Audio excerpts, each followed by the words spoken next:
right, good morning, everybody. We're waiting for people to come in from the waiting room, so we'll be getting started here in about 2 minutes.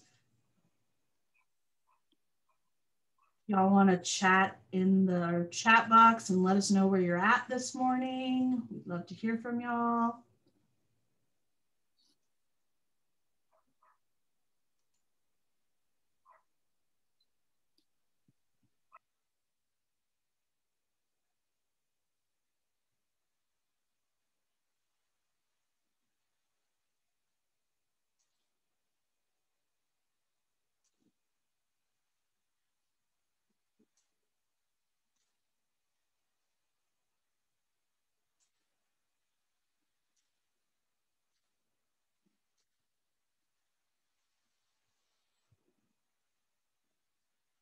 We got people from all over. How's the weather in Detroit?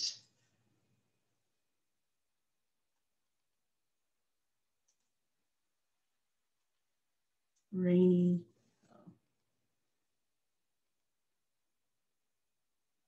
Wichita, Kansas. So.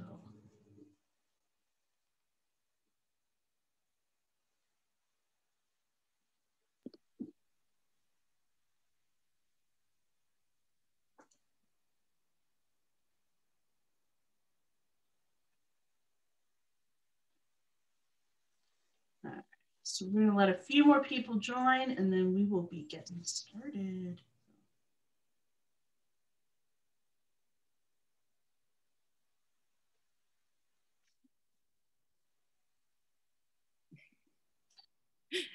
We will let everybody know you are not from Alabama. I'll hold that against you.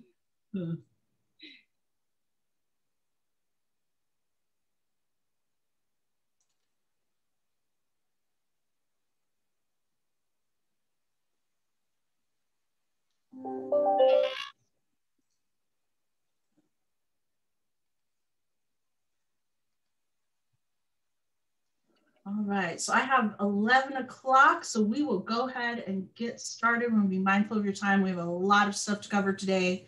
This is going to be a great way to start the TASA webinar series. So welcome to Body Liberation, Breaking Free from Rape Culture, Ditching Diet Culture, and Building Body Trust with Ani Mirasol. So Ani Mirasol is offers individual relationship and group therapy for adults and teens in Texas. She works in Austin, and I love her profile where she writes, she helps boss babes of all gender discover their inner badass, claim their sovereign right to take up space in this world, and heal from painful past, difficult relationships, and sex or body violations. A specialist in complex relational and generational trauma, Ani assists those who inherited traumas from generational abuse or poverty, or sociopolitical or cultural oppression. So I am absolutely looking forward to this topic, and I'm just going to go ahead and turn it over and let's get going. Wonderful. Thank you, Crystal. Let me get the screen share going here. The obligatory, can you see me? Can you hear me okay? Check in that we now have. I'm going to actually go ahead and turn my camera off so you can focus on the slides and not me. Okay, let's get started. So my name is Ani Mirasol, as Crystal said. My pronouns are she, they, and I'm a sex, gender, and trauma therapist who lives and works on the stolen land of the Tonkawa, the Comanche, and the Apache people. And this is modern land known as Austin, Texas. Making this land acknowledgement today feels especially pertinent to our topic because control of bodies dates back hundreds of years in the USA, whether that was removal of people from their land, separation of families, separation of children from parents, and the heinous history of enslaving Africans. All of this is related to body liberation and breaking free from oppressive structures. We always want to start with just giving a thank you to the land and an acknowledgement. I'm going to begin with sharing a little story I had last week with a client, a conversation about her mother's unending fat phobia. My client's mother's been policing her weight for decades, lots of passive aggressive insults, offensive questions, snide comments, Some of you might be familiar, especially if you saw family over the holidays. My client's mother has even started commenting now on her grandchildren's weight. But grandma's now using this sophisticated new language where she instead is saying she's deeply concerned about the family's health. Health, in air quotes, is code often for weight. And I asked my client, have you set a firm boundary with your mom? Like, have you actually said to her, you're no longer allowed to talk to me about my health or my weight, and you can't talk to my children about health or weight? My client says she didn't want to make it a thing. And she said, if I set a boundary, it's just going to raise more attention. Her mom will say she's being difficult or dramatic. And my client said, basically, she just didn't want to deal with it all. And she was going to hope it just sort of blows over. Does any of this sound familiar to anyone? In this case, the victim becomes the villain. The victim is the quote unquote burden, who is dismissed, disparaged, blamed. And in fact, this connects to why many people never report sexual violence. There's fear of being blamed or called dramatic, told that you're making a mountain out of a molehill. This is a tactic, a suppression tactic, to name, call, and undermine. What I said to my client was this: you know what? Your mom's right. You are difficult. And if you don't want to fit in, you must be difficult. Diet culture can't function, i.e. control you, if you are actively not participating. If you're actively not trying to make yourself smaller, yeah, you're difficult. You're not fitting into the culture. When you're being obedient, or when you're not being obedient, rather, when you're not being obedient to diet culture, the system unravels. I said to her, thank goodness for you not conforming to a broken system. Not conforming is actually what's really right with you. Today, what we're going to talk about is body liberation and sexual violence in short, but I've got three main goals. First, we're going to define what body liberation means. We're going to define diet culture and rape culture. And then we're going to look at some of the similarities and the overlap between rape culture and diet culture. And then at the end, I'm going to teach you about 3 tools for body liberation: health at every size, intuitive eating, and the fat acceptance movement. In the anti-sexual violence movement, we all actively fight to remind people that sexual violence does not discriminate, not based on race, not based on gender, not based on attire. We have discussions about harmful dress policies in schools and about bodily autonomy. We generally encourage empowerment for all bodies, but this also means that we must have a conversation about fat bodies.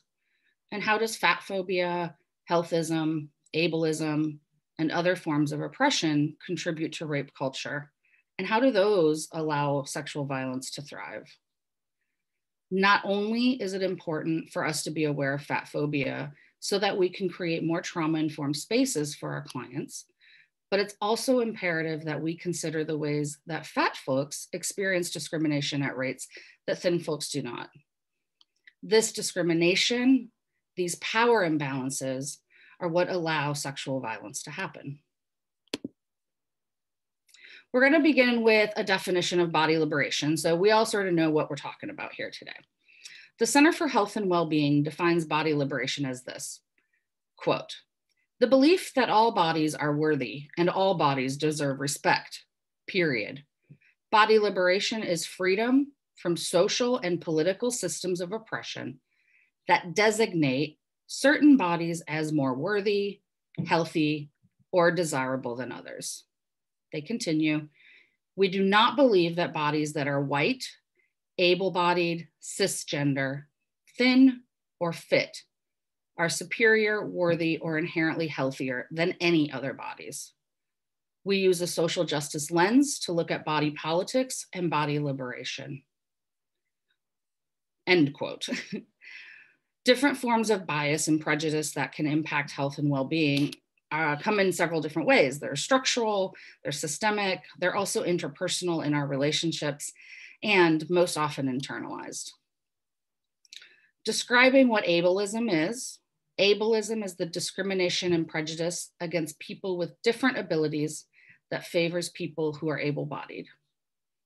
Fat phobia is the discrimination of fat folks or people in larger bodies This manifests as public spaces that cannot accommodate large bodies, restaurants, chairs, and offices, airplanes, things like that, or assuming that fat folks are unhealthy simply because of their size. Fat phobia also occurs when folks in larger bodies go to a doctor and are told they need to lose weight to cure various health problems, like an ear infection or strep throat. I'm not sure how weight loss cures either of those when they're caused by viruses or bacteria. Healthism is a cultural belief that physically healthy people are more valuable and deserve more respect than folks who don't fit into societally defined depictions of health. This manifests all over the place. Most often I see people who assume whether someone else is healthy or unhealthy simply by looking at their body or their plate.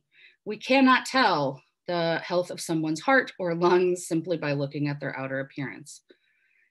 This also leads to negative attitudes towards people who aren't actively pursuing weight loss or actively pursuing the socially accepted ideal of thin or active or dating. Of course, racism, homophobia, transphobia, sexism, and xenophobia overlie all of this. The concepts and practices of wellness are a mindset and they're a way of life, but they are not a specific set of behaviors that one simply deems healthy or unhealthy. Wellness looks different for everyone, and we know that all forms of oppression must be uprooted to actually end sexual violence. We're going to take a look here at rape and diet culture. And we'll start with some definitions. Rape culture, and I'm sure most of you have heard about rape culture through some of your training, so I won't go too much in depth, but rape culture is the environment in which rape is prevalent. That's the most simplistic. But it's not just about sexual violence itself. It's not about only the actual act. It's about norms and institutions that protect rapists, that promote impunity, that shame victims, that demand that women somehow make these unreasonable sacrifices to avoid sexual assault. Rape culture treats rape as a problem to be solved through improving behaviors of victims, like what they wear or where they go or where they walk, rather than improving the behavior of potential rapists. You can see on this slide various ways that it's perpetuated. Diet culture is an environment in which dieting is prevalent. Extreme dieting, exercising, and stomach amputation surgery are normalized and encouraged. Diet culture blames people for their own health or size. And diet culture, much like rape culture, is not actually just about food or weight or diet, but again, about the cultural norms that are prevalent across institutions, healthcare, education, workplace. And these norms encourage and promote healthy, unhealthy, and risky behaviors. They shame certain bodies, again, and also demand that women go to great lengths to avoid being fat. Diet culture worships thinness. It equates thinness to health and also treats health as a moral virtue. You can literally spend your whole life thinking that you are irreparably broken just because you don't look like some thin ideal. Diet culture promotes weight loss as a means of attaining a higher status, weight loss as a way of accessing power, which means that you might feel compelled to spend massive amounts of time, energy, and money trying to shrink your body, change its shape, control it. Even though medical research is very clear, almost no one sustains intentional weight loss for more than a few years. And most people end up gaining back the weight loss plus some. The diet culture is a $72 billion with a B industry, $72 billion industry. If diet culture was so successful, why is it around? Why is it so rich? Diet culture demonizes some ways of eating while elevating others, which means then you're forced to be hypervigilant about what you're eating, what you're putting into your body. You're also ashamed of making certain food choices and distracted from pleasure. Pleasure can be a part of eating. When you spend all of your time focused on your body and dieting, you lose pleasure, purpose, and power. Diet culture oppresses people who don't match up with its supposed picture of health, and that disproportionately harms women, femmes, trans folks, people in larger bodies, people of color, and people with disabilities. And it has impacts that range from mental to physical to sexual. If we look at rape and diet culture side by side, both are blaming, shaming, scrutinizing, and full of myths and assumptions. We know that sexual violence is never caused by someone's attire, yet comments that suggest otherwise are said all the time. We know that these comments contribute to the rape culture we're looking to dismantle. And if we dig deeper, unsolicited comments about a person's body increase in magnitude depending on the intersectionality of a person's identity. For example, a woman of color and a white woman will experience unsolicited comments in different ways. That is the same depending on gender conformity or transgender folks. The more intersectionality, the more at risk or at harm someone is, or in danger, sorry. So what does this mean for someone who is woman or female presenting and also lives in a larger body? Well, people of size, especially women in larger bodies, experience body policing constantly. This goes from strangers who say, "You shouldn't wear shorts. How dare you show those legs?" And I live in Texas where it is hot, so I'm going to be wearing shorts in the summer. Other folks will comment on bathing suits at the beach. Really, lots and lots of unsolicited comments. This is never okay. Unsolicited comments about a person's body or attire are never warranted. And really, they contribute to stripping away that person's autonomy, and they contribute to rape culture. Here's a few myths that I hear from folks in larger bodies who've experienced sexual violence, or that I've heard from folks about people in larger bodies who've experienced sexual violence. There is a myth that no one will rape or hurt you if you are fat. There is a myth that no one wants to have sex with fat people. So if someone has sex with you, you should be thankful or you should be grateful. And also when fat women or folks in larger bodies report rape or sexual violence, they're more likely to be questioned, discounted. We've seen this even at our national level, where folks have come forward about sexual violence and been dismissed with comments like, "Oh, look at her, I wouldn't want her," or "she's a dog," as if rape and sexual violence are actually based on attractiveness. But the message is the same here, whether it's rape culture or diet culture.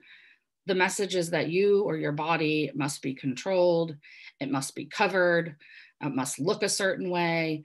And somehow, if you could just control your body enough, you will be safe. And that is an absolute myth. All of this contributes to internalized shame. Shame interrupts healing, recovery. Shame moves us away from doing the things that are actually good for us and taking care of our bodies. When we are in shame, we are actually more likely to act recklessly. When we are in a place of self-compassion and understanding, we're more likely to engage in healthy behaviors. The shaming here in both rape and diet culture often lead to destructive or reckless self-harming behaviors. Shame, you might hear, and it sounds like, "What's wrong with me? Oh, I should have known better. You know, I really am making a big deal out of nothing."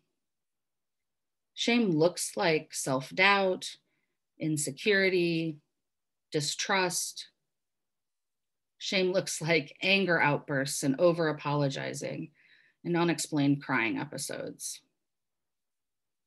Shame feels lonely, leaves folks feeling unlovable, undeserving, worthless or defective, bad, selfish, gross, irresponsible, or just simply not good enough.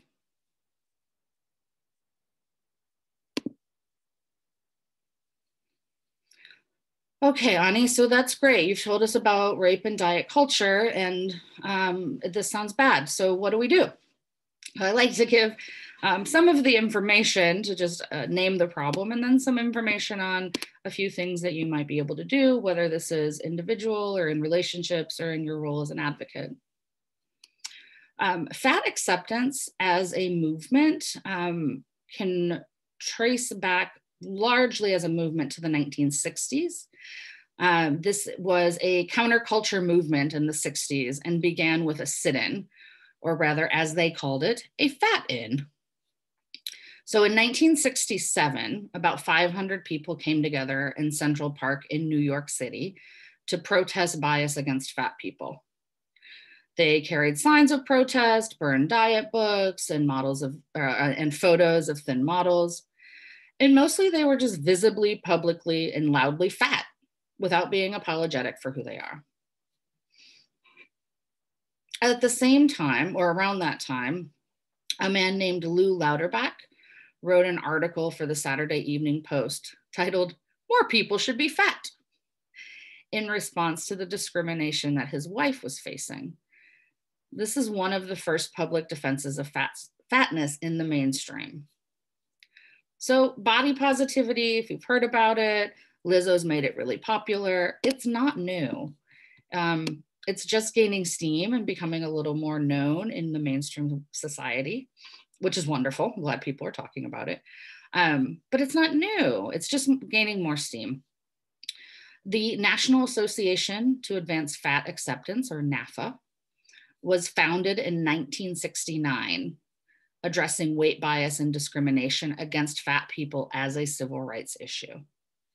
NAFA holds annual conferences, allows people to meet, mingle, dance, celebrate, find community, romance, and more. The Fat Underground is a breakout group from NAFA that formed, and I'm going to read you a little bit from them. "We believe that fat people are fully entitled to human respect and recognition. We are angry at the mistreatment by commercial and sexist interests. These have exploited our bodies as objects of ridicule, thereby creating an immensely profitable market, selling the false promise of, or avoidance of, or relief from that ridicule." In this under the fat acceptance section here, we're talking about a few different things that I don't want to lose focus of. One is the ways in which gendered fat oppression contributes to systemic sexual violence. Another is the fetishizing of fat bodies. And the other one is shame. So we're just going to be kind of holding those three ideas in the back of our head as we're going through this. The fetishizing of fat bodies is very common, where if a person in a larger body can be fetishized, and there's a male practice of hogging, which is horrible. It's a practice where men prey on women they deem fat or unattractive.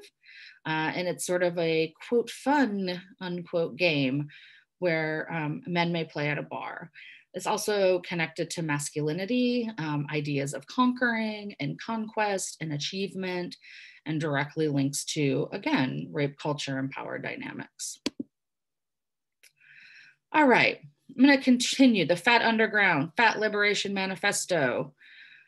We see our struggle as allied with the struggle of other oppressed groups like classism, racism, sexism, capitalism, and we demand equal rights for fat people in all aspects of life. Much of the focus on fat activism has been historically on the oppression of fat women in particular, and moving further, fat white women. This can be traced back to the fat acceptance movement and the early ties to second wave feminism. As well, NAFA and early fat activism was often spearheaded by men, white men, focused on the discrimination their wives experienced. Many of the early fat activists, again, coming from second wave feminism, believed that diet culture was a tool of the patriarchy, that it leads to patriarchal oppression. It's used to exert control over women's bodies and women's lives. Modern fat activism is still primarily led by and focused on white women, but is aiming to be more inclusive of people of color, of men, and non-binary folks. All right, here's a couple things that I would like for you to think about avoiding as you are on your dismantling rape culture and diet culture journey. One is playing the role of the police. You are not the body police. Body policing is the practice of policing, again, one's physical appearance because it doesn't conform either to social norms or not deemed appropriate for a particular setting. So we see this quite a bit around size, race, hair color, hairstyle, presentation, body hair. If you are a woman who does not shave and you have hairy armpits, the body police are going to come and let you know that they have feelings about that they don't like that. Body police contribute to the internalizing shame and also contribute to the personal responsibility narrative that you're not doing enough or you should have done something else or better to have your body be mainstream or fit in. So some examples are not hiring someone based on their appearance. And while we are working with survivors, it is absolutely critical that you are mindful of avoiding body policing. We all have our own ideas of what bodies should or shouldn't look like, of what we are attracted to. And this varies between shape, size, dress style, voice tone, gender presentation, so many areas that this shows up. If you are the body police, you may also engage in something called concern trolling, which is where someone says, you're not allowed to comment on my body, or please do not comment on my body. And you reply with, well, I'm just worried about you. I'm just worried about your health. I'm just worried about your future. I'm just worried about your work. And it may be true. You may have some worries.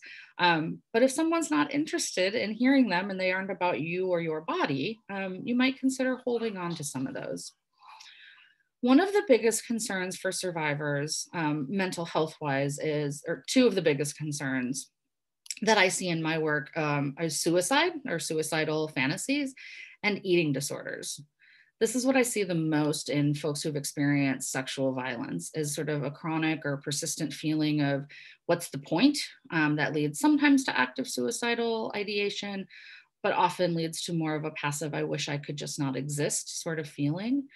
And eating disorders are the most fatal mental health disorder and are linked to PTSD and suicide and sexual violence. So when we are commenting or looking at someone else's body, we don't know what is happening inside, what's going on in their head. We don't know their relationship to food or health or their body. I think back to the golden rule of if you don't have something nice to say, don't say it.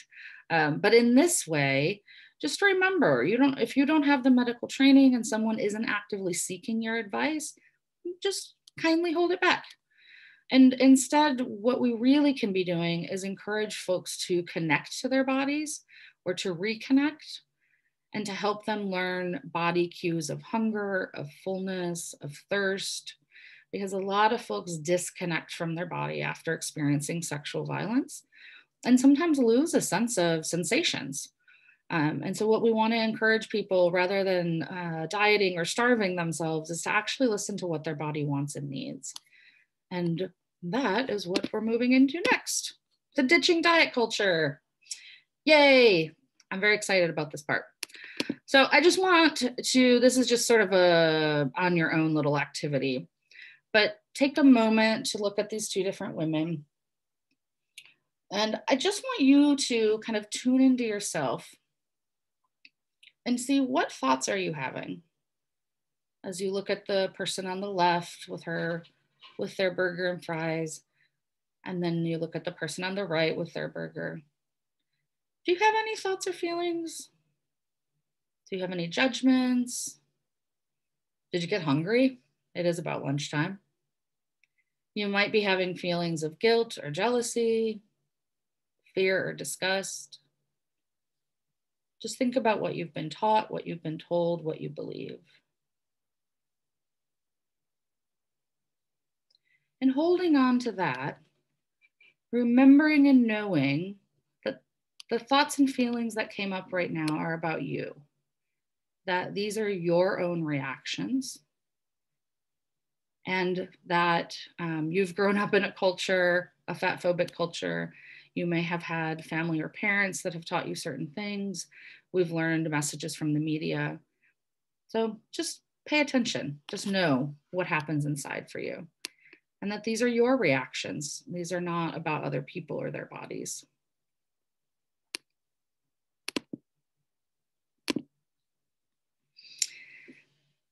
Two different steps here, two different ways, books, programs. I don't know exactly what to say. These are concepts, I suppose, theories.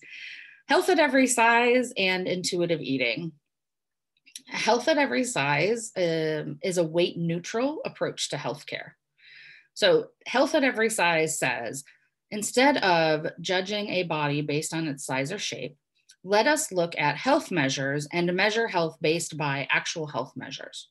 So what that means is, rather than looking at a body and saying, you are unhealthy because of how you look, we actually look at things like blood levels, vitamin and mineral levels, cardiovascular health, and health is going to be different for every person.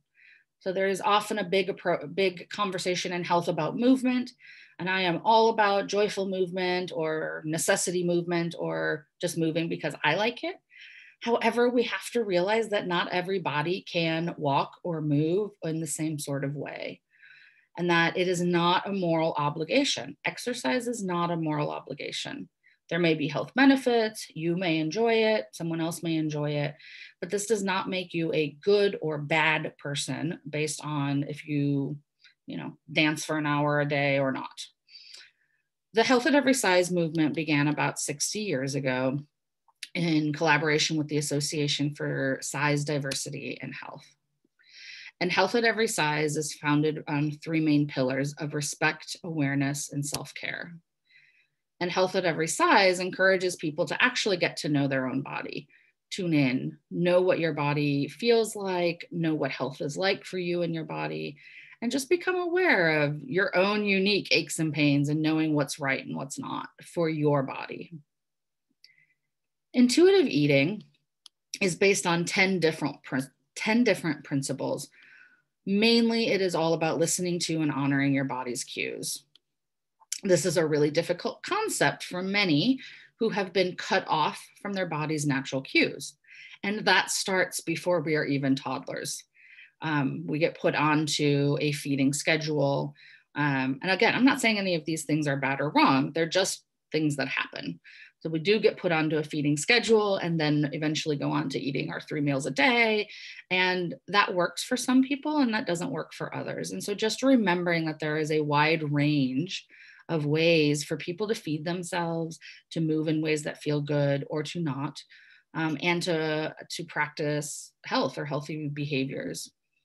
These are difficult concepts for many of us who've been cut off from the natural cues, especially our assault survivors, who are usually struggling to reconnect or trust their body cues. Social justice and discrimination against fat people are at the heart of Health at Every Size and intuitive eating. So it's vital that we think of these movements and not exclude the very people who they were created for. There can be things said like, well, intuitive eating is great if you don't need to lose weight, or intuitive eating is great once you lose the weight. And that is fundamentally against the concepts that they actually stand for. Haze, which is how Health at Every Size is pronounced as an acronym, H-A-E-S, Haze, exists because of prejudice around fatness. I love this little story about kind of how this emerged. So Haze, well, okay, the prejudice against fatness is relatively recent in the history of humans. Because historically, reliable, adequate supply of food was not always available. So for the past 2 or 3 centuries, while we've had more reliable food, now we start to see more scrutiny of weight. But truly, this became a growing social issue around the beginning of the 20th century. So about 100 years ago, give or take.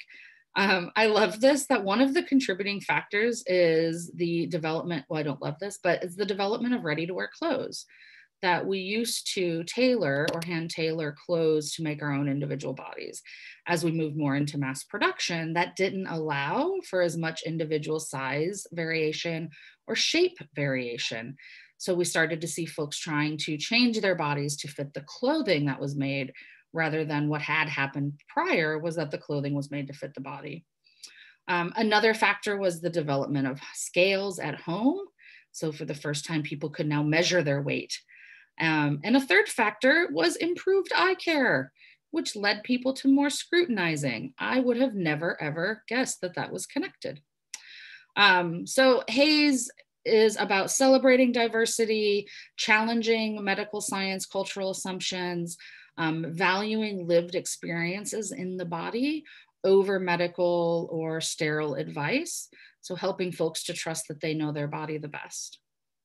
Down here at the bottom, I cited a book called Body Respect by Lindo Bacon.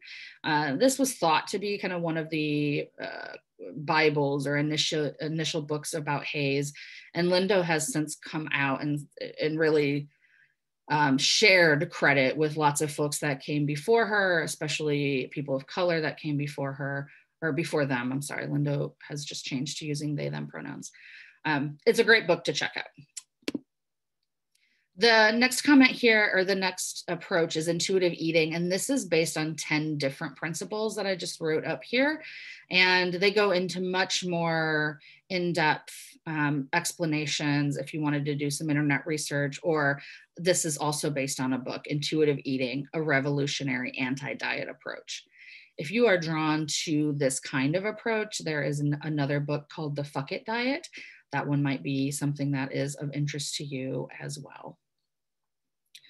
Intuitive eating is about rejecting the diet mentality. Stop dieting and work actually to recognize your hunger, make peace with food. Eat when your body tells you it's hungry, stop when you are full. Challenge the food police, who we talked about already.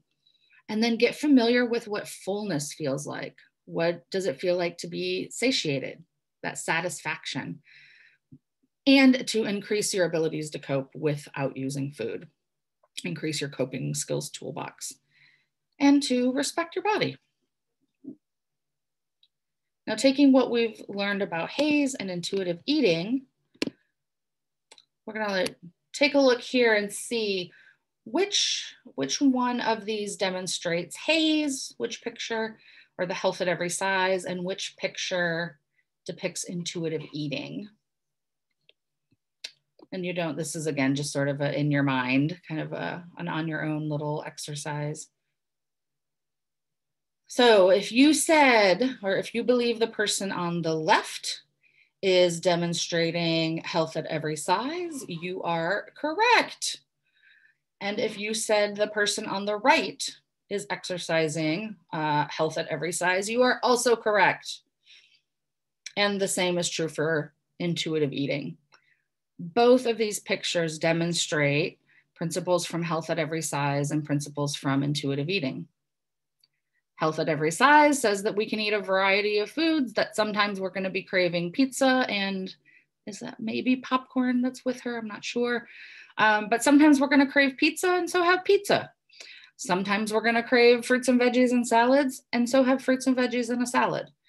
But really the idea is that we are just removing the morality of food, moving away from it being good or bad, and moving away from you being good or bad, depending on what you eat, and just moving to a moral neutral place. Food is food.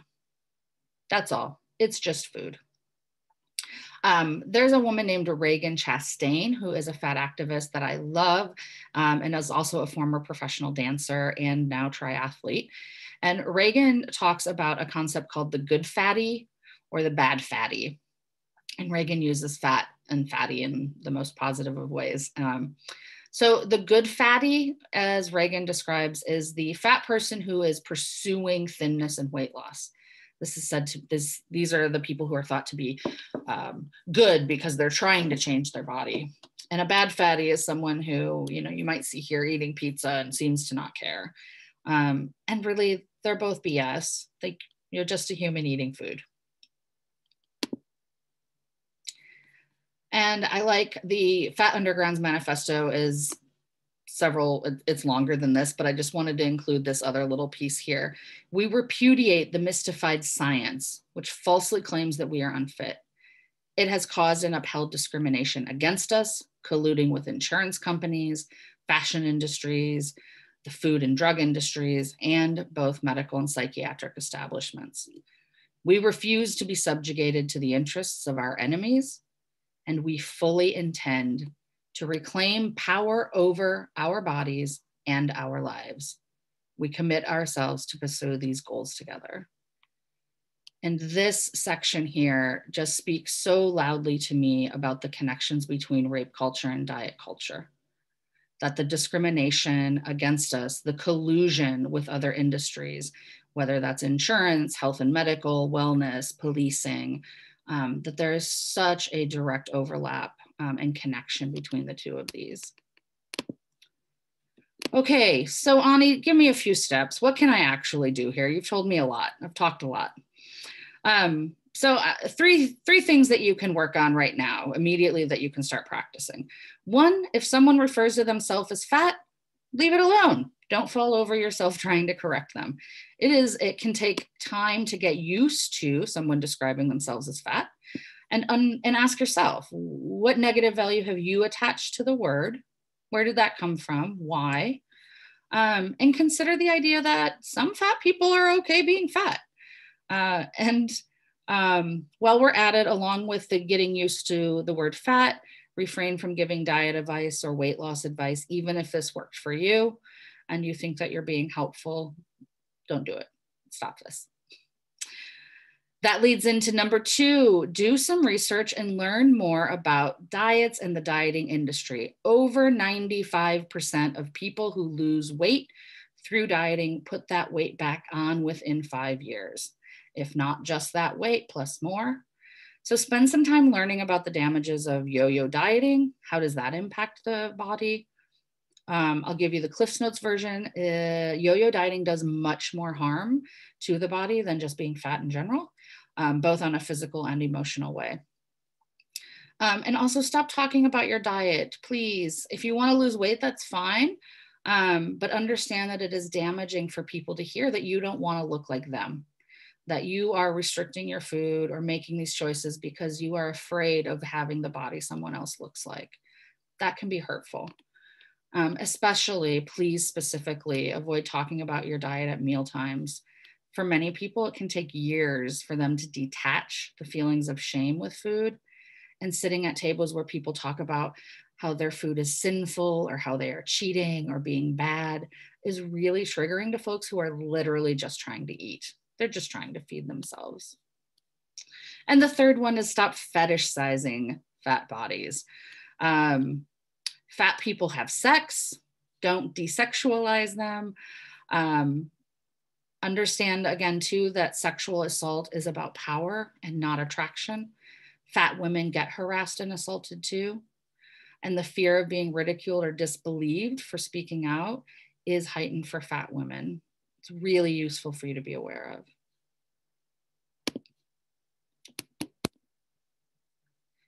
And the final thing that I'm going to recommend is for you to take a look at your implicit bias.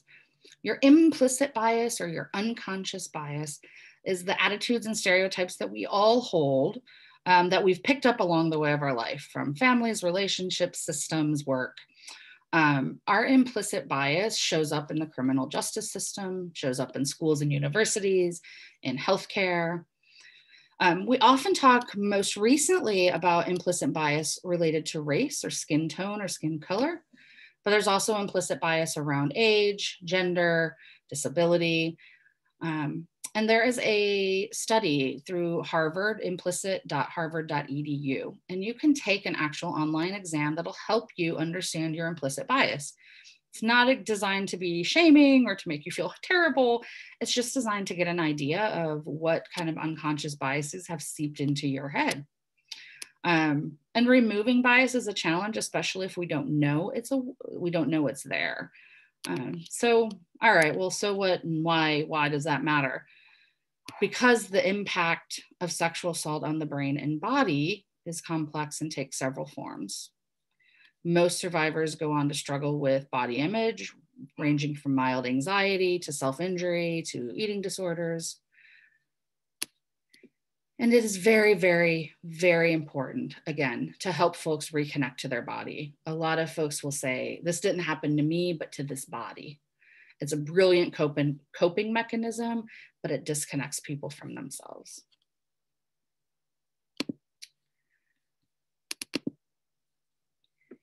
In closing, are a few key points that are to take away from today. One is that all bodies deserve respect, no matter their size, shape, color, presentation. Health or exercise is not a moral obligation. It is really important and key to understand your own bias, and that together we can continue to work to dismantle all forms of oppression that contribute to sexual violence. And my little final slide here, if you're wanting information from me or contact afterwards, you're welcome to contact me here. And we are going to have some time for questions and comments before we end today. All right, we have lots of things popping up in the Q&A box, so I'm just going to start at the top and let you work through those. The first one is, would you please clarify what you meant when you said that eating disorders are the most deadly mental health concern? Yes. I'm misheard. Yes, absolutely. Nope, that is what I said. Eating disorders, I should have phrased that better. Eating disorders have the highest mortality rate of any mental health disorder. So more folks die directly from eating disorder related causes than from something like depression or anxiety or even PTSD. And I think in my experience as a counselor, often working with women with substance abuse diagnoses, their eating disorder was often missed and it was covered up by other things going on in their life. So very difficult to find treatment for that too. Absolutely. All right, our next one, is it wrong or bad for yourself to go on a diet with the intention of making your body smaller for financial reasons? Example, having gained weight during COVID and wanting to fit into your old clothes because you really like the clothes and you don't have the money to buy new ones. Thank you so much for your presentation. Oh, yes. I feel this as one of many who has also gained weight during COVID. What I will say is I am never entitled to tell you what is wrong or bad for yourself regarding your own body. You get to make those decisions. You're the one who chooses those. When I'm more in this presentation, I'm speaking more to not putting your own choices onto other people, but you're certainly entitled to pursue what you want. Also, you might just consider getting some stretchy waistband pants for right now, because considering COVID and stress right now, our weight is often directly connected to stress. Actual cortisol levels that are pumped out during stress can often can contribute to weight gain or appetite increase. So it is normal that you've gained weight right now. Your body is surviving. It's doing the right thing. Like, thank you, body, for trying to preserve me during a crazy time. So I hope that answered your question. Right. But I like stretchy waistband pants and leggings. That's my go-to. Me too. All right. What is a good way to confront a family member who doesn't ever criticize your body, but criticizes their own body all the time in front of you? They may shame themselves and talk about how tomorrow they will be good and complain they're ugly. They won't accept reassurance and aren't necessarily looking for it, but you feel the need to say something because you're trying to have a healthy relationship with your own self-image, and their comments about themselves are triggering or hindering your progress, or can make it difficult to enjoy a good meal with them. Yes. We've all had a meal. I know I have had a delicious meal that's been kind of pooped on by other people's anxieties. I don't know if you've talked to this person. I mean, my first instinct always is to see if you can have a conversation with them. Can you let them know, hey, I love spending time with you, or, I want to spend a meal together, but can we please not talk about the food? Like, is there a way that you could be open about, I'm working on a healthier relationship with food and just the good and bad stuff, like I'm just working on. If you can't talk to them about that directly, or if you try to talk to them about that directly and it doesn't work or it blows up, the other thing that you can do is just really model a healthier relationship that you want. So if they say something like, this food's bad, I'll be good tomorrow, you might just say, well, food is food. Or you could say, I went to this webinar and this crazy lady here told me that food isn't moral. So you can also just start sort of affirming your beliefs and acting them out, modeling them, if you are not able to really have a more direct conversation with this person. It's hard. Yeah. And I know the first time I heard that concept or this idea that food is neither bad nor good, it was a game changer, like mind blowing. Like I'd never heard that before. So, do you have any advice for a smaller or medium-sized body in relationships where the partner tells you they prefer you to be a larger size? Can smaller or medium-sized people also be a part of body acceptance thinking? Yes, they can. Yes, they can, please. Yes, please, all are welcome. What advice do I have? I don't know. My advice is to, well, this is the body you got. I mean, I have kind of the same feelings as if your body is larger or smaller or medium sized, it's just the body you got. We've got some genetics in play, we've got some environment in play, we've got there's a lot of things in play, but yeah, I would tell your partner they're lucky that they get to be with you. And you can absolutely be a part of body acceptance. The more the merrier. And it, to me, really truly applies to all bodies. This is not just, we need body acceptance for fat people. We need body acceptance for thin people. We need people to stop telling people of all sizes what they should eat or what they shouldn't eat, or you need a cheeseburger or you need to not have a cheeseburger. It's really no one's business. I would let your partner know if it was hurtful. Hey, this is the body I got, man. Like, that kind of hurt my feelings. Yes. How do you suggest we help our teens who get mega messages from lots of places that measure them by their weight, i.e. doctors, coaches, family members that they see as important people? Oh, yes, the sweet teens. If you can be a weight neutral counter in their life, that is helpful. If you can just be giving out neutral comments or not reinforcing those messages. So when I'm with teens and they'll be in a diet or they'll be excited or something, I'll make a point to say, well, your weight is actually really the least interesting thing about you. Like, you're actually, I love your sense of humor, or I love how persistent you are, or your determination. I'll really focus on other qualities they have and play those up, because they are getting so many messages that what they look like is the most important, especially our teen girls. And I just counter. I'm constantly countering, either neutralizing it or helping them to find information that can counter some of the stuff. Yeah. And leading by example, right? Like teens watch and they see what we do more than what we say. And if you can really just be practicing and be mindful of how you're living your life around your own weight and food, they will see that. Okay, let's see. We have another question here. Is it okay to describe people with the word fat? Should this be word off limits to people unless they are describing themselves?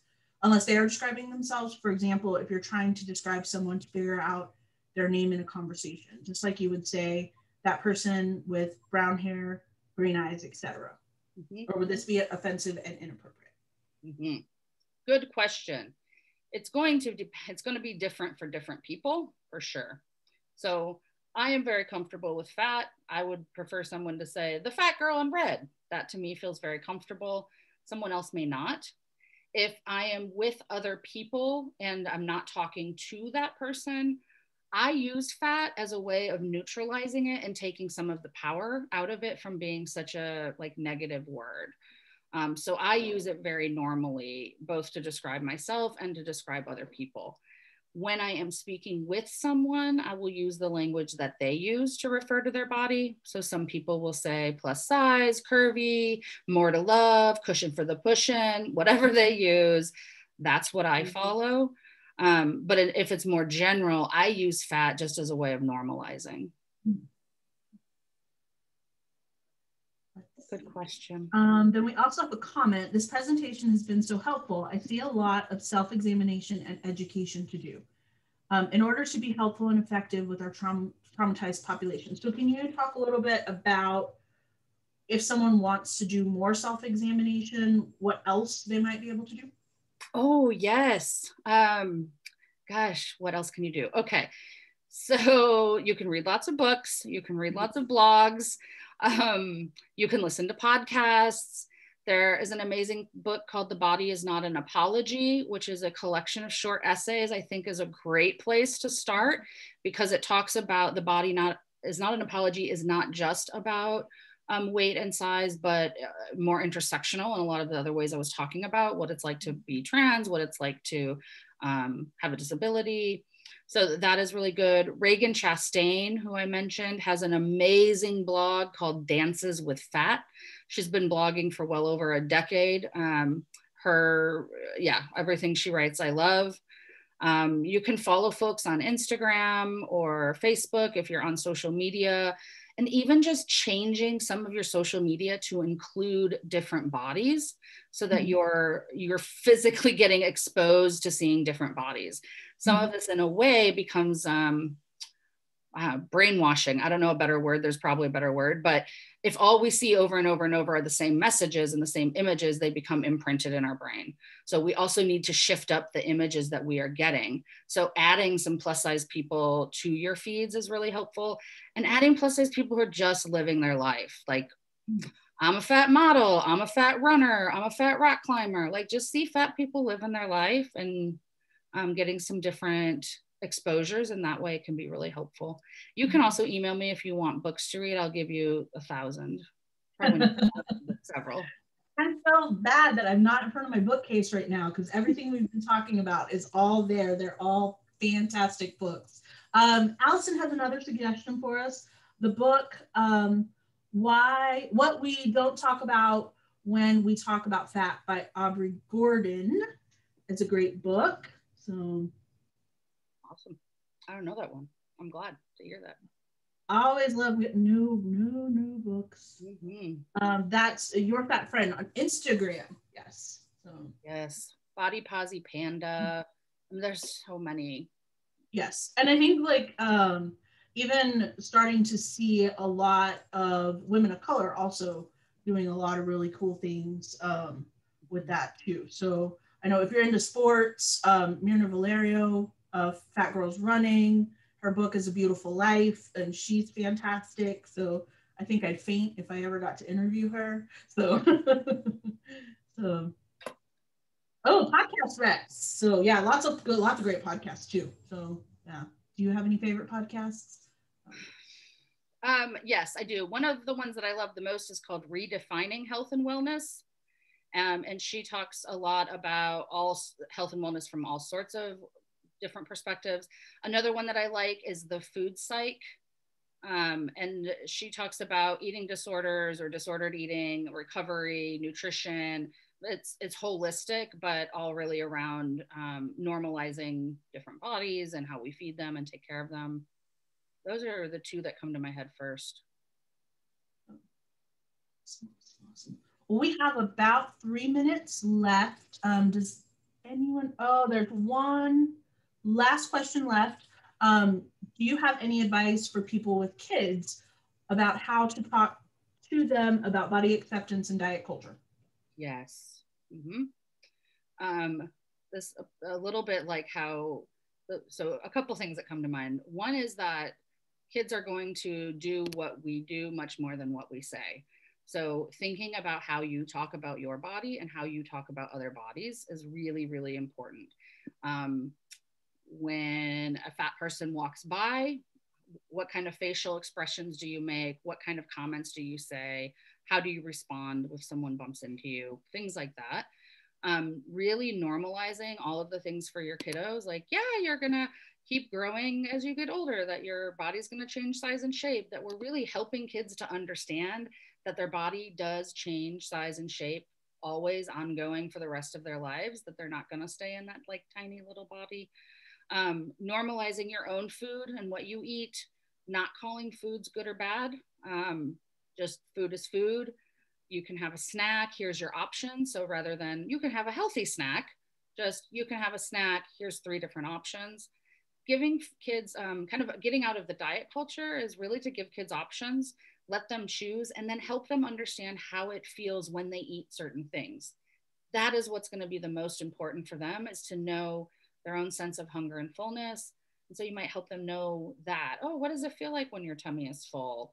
Oh, you're full now. Like just kind of parroting back for them so that they are getting a sense of how to stay in touch with their own body, rather than, oh, you're not hungry, well, it's time to eat now. Oh, you're full now, it's time to, you have to clean your plate anyway. Those are some of the things I think to avoid. And then really just normalizing all bodies. If a kid says, oh, that's the fat, that person's fat, a lot of us go, oh, shh, don't say that. But really to just say, yeah, that person has a big body, or that person, you know, yeah, they're fat, they're tall, they got brown hair. So like kind of normalizing that with your kiddos will make a big difference too. Yeah, I think becoming a mom really got me even more interested in this topic when I started learning like girls as young as 3 are showing intentional food restriction with the purpose of weight loss. So as young as 3, and that's so tiny. So tiny. Tiny little age. So but they see us, you know, trying to get our jeans on and saying, oh, I'm fat, I gotta wear my fat pants, oh, this is bad, I can't eat that, right? They hear those things and that teaches them a lot. So I think really the work has to start with us and undoing our own bias, and then as we can learn more and do that, we'll model better behaviors too. All right, so any parting words for us? No, I said a lot of words. I think I'm out of words. But I'm so grateful to have been invited, and I'm thankful that you all were interested in this topic. I can talk all day long. So please feel free to follow me on Instagram or email me if you want recs, or you can check out my website. And if anyone is interested in addressing some of the shame that they have around their own bodies or other things in life, I'm leading various ongoing groups that are working to address shame. They are called F Shame. So that's sort of the feel of it. But if you're interested in working more on your own shame around this stuff, you can reach out to me for that as well. Awesome. Okay, well, thank you, everybody. This webinar was recorded, and pending any technical difficulties, it's going to be available on TASA's YouTube channel. We have 2 more webinars this month. Please feel free to join us. If you are not on our training list, you can go to the TASA website and scroll down on the Contact Us page, and there's actually a form that you can fill out and request to be on our training distribution list. And I think that's it for today. Thank you everyone so much for being with us. We're looking forward to another good year of webinars. I think we started it and set the bar high. So thanks for having me, Crystal. Good day.